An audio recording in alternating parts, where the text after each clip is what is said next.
Os Estados Unidos da América estão fechados para balanço. Paralisação das agências, órgãos e ministérios do governo. Demissões em massa. Parece ótimo. O governo não é só feito de ministros, tem também os burocratas nos cubículos ao redor deles. Também são professores, militares, polícia, enfermeiras em hospitais para veteranos, além dos departamentos de registro de veículos e casamentos.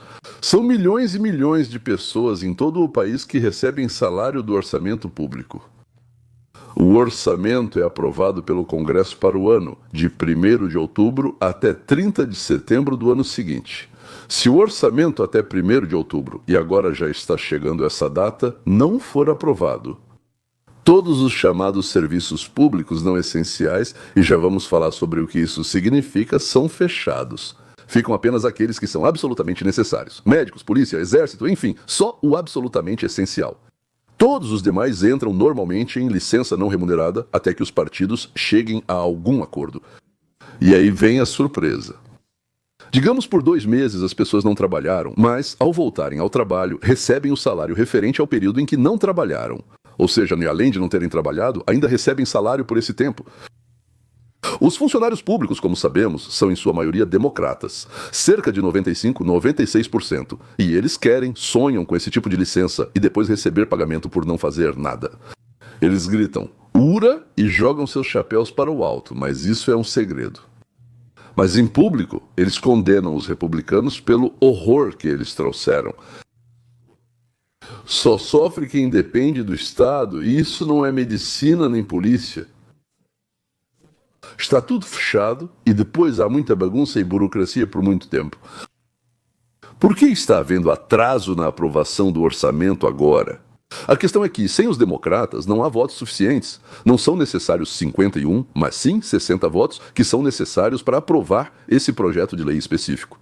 E os democratas estão exigindo cerca de 1,5 trilhão a mais em subsídios para todos aqueles que votam neles. Os republicanos querem cortar gastos com o Medicare, o Medicaid e programas sociais. Eles dizem que os Estados Unidos da América estão endividados e que para continuar subsidiando nessa escala é preciso pegar cada vez mais dinheiro emprestado de outros países com juros e que os Estados Unidos da América não têm mais dinheiro. Não há como pagar tudo isso. Os democratas dizem: aumentem os impostos para quem trabalha, ou seja, roubem ainda mais. Ou seja, isso vai, claro, parar o desenvolvimento da produção, a expansão do desenvolvimento da produção. Mas eles não ligam para isso, porque, como disse o primeiro democrata do mundo, Luís XIV, se não me engano, depois de mim, o dilúvio. Na verdade, fui eu que disse que ele era democrata. Então, a prática de gastar, independentemente de quanto arrecadaram ou roubaram, é terrível para os habitantes do país. Além disso, somos roubados constantemente com novas e novas taxas. Eles continuam pegando dinheiro emprestado com juros para projetos e depois nós e nossos filhos pagamos. Ou seja, eles estão roubando não só o nosso presente, mas também o nosso futuro. O fato de que essas criaturas, sob o pretexto de ajudar o próximo, têm o direito de nos roubar quando quiserem e quanto quiserem, ou seja, conforme der na telha deles. Isso é absolutamente mortal e sem limite. Nenhum capitalismo suporta sustentar metade do país às custas dos produtores de valores materiais. Margaret Thatcher já falou bem sobre isso. Sim, devo lembrar vocês que na quinta-feira, às 10 da manhã, horário de Los Angeles, vou me encontrar com todos os nossos doadores que ajudam financeiramente o canal. São apenas $4 por mês, muitos, bastante gente. Se podem doar mais, ajudam com mais. O encontro terá minha análise do como se fosse a semana. Além disso, suas perguntas, sugestões, definição de temas e tudo o mais que verdadeiros amigos do canal podem e devem discutir. Ser patrocinador do canal é fácil. Na descrição haverá um link, vá até lá. Tudo está explicado de forma simples. Pronto.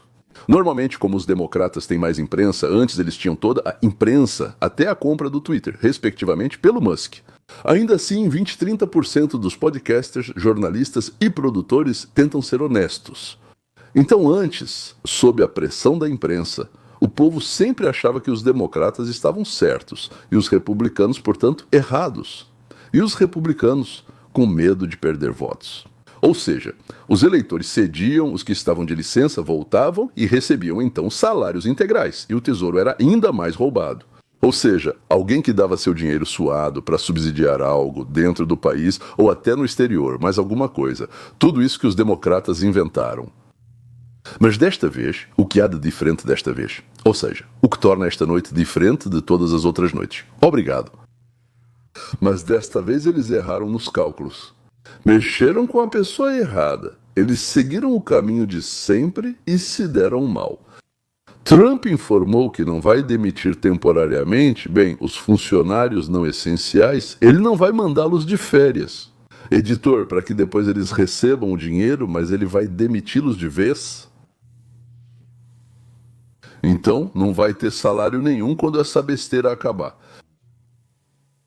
Aí veio uma ordem do ministério para preparar listas de demissão. Todo mundo sabe disso, se os democratas não aprovarem o orçamento.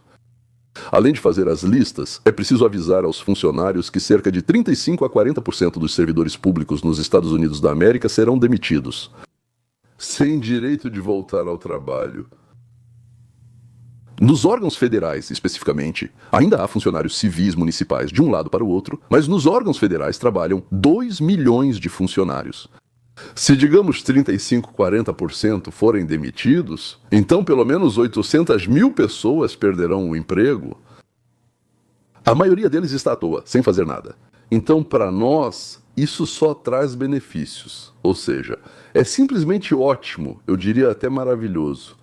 A maioria deles, depois do choque inicial, vai para onde há trabalho, onde os investimentos trazidos pelo Trump estão construindo novas fábricas e revitalizando as antigas. E o tempo que eles passavam sem fazer nada como burocratas vai se transformar em trabalho útil. Eles vão se tornar cidadãos produtivos do país. Agora, claro, eles vão depender de subsídios e vão odiar todo mundo, inclusive o Trump e nós também, em primeiro lugar. Quais serviços, então, serão afetados? Em primeiro lugar, os voos, embora os controladores de tráfego aéreo e os agentes da Transporte Seguro Integrado continuem trabalhando.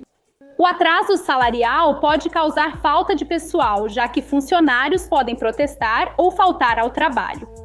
Em segundo lugar, os parques nacionais, que historicamente sofreram com os fechamentos. Em terceiro lugar, subsídios para pequenas empresas e tribunais federais.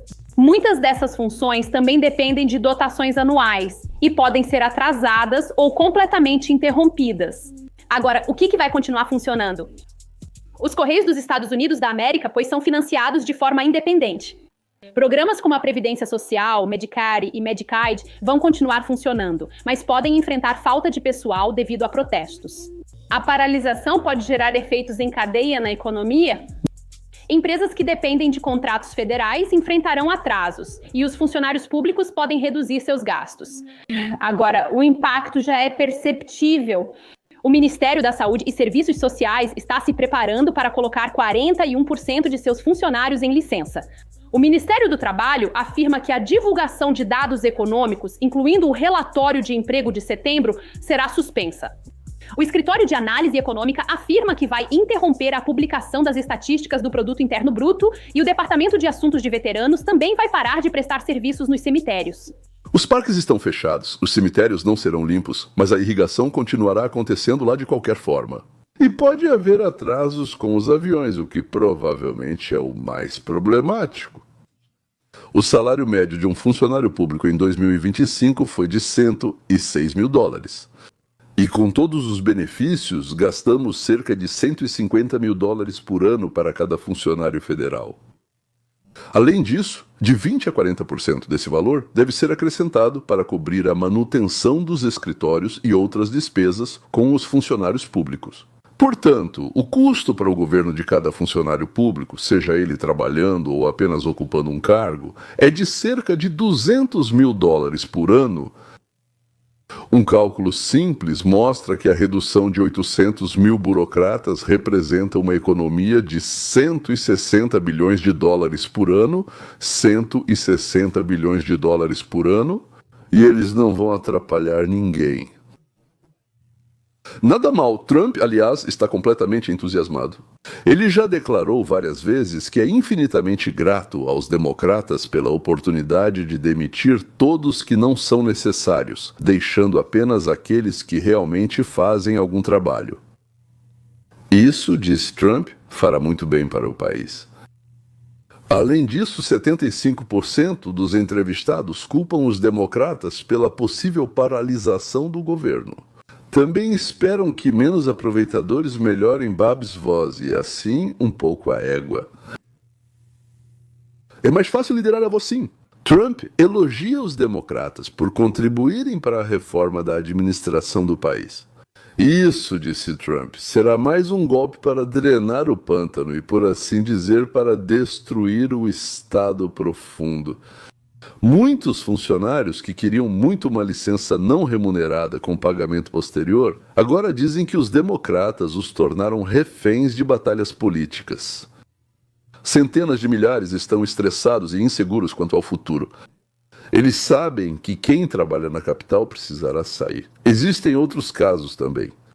Qualquer mudança de residência, senhoras e senhores, é sempre difícil. Mudar de casa, incêndio ou reforma são situações complicadas.